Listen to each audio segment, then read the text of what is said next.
जाए हर जाए कलू सगाई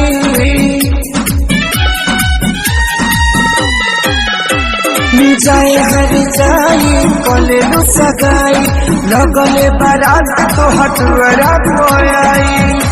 पियावा के संगवा अपना रहबो सुकून में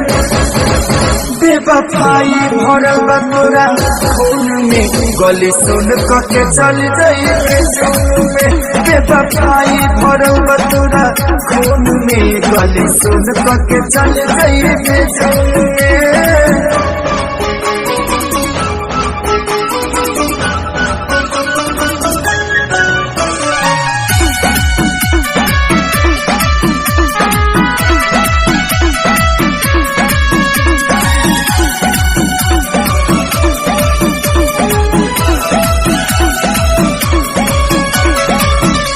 मुवल से बेसी हदिनवा बुझाई जान सोझा हमर जब तोहरो मारो कराई रे जान काहे ऐसा कैल हाँ छोड़ी एक चाल जाइबू पियावा के गाँव में दादा बात दी तुहरा स्वभाव में तू तो जान मगन बारू अपने ही धूम में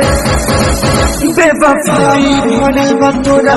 खून में गली सुन के चल जाइए जून में बेवफाई भरल बा तोरा खून में गली सुन के चल जाइए जून में।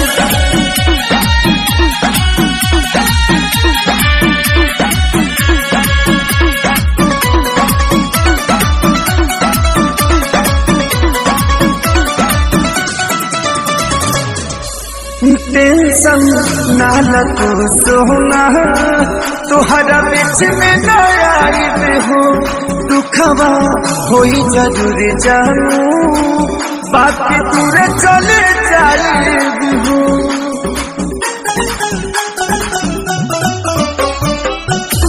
कहलू सगाई न तनिको दिहलू जानकारी बाउर होई गईले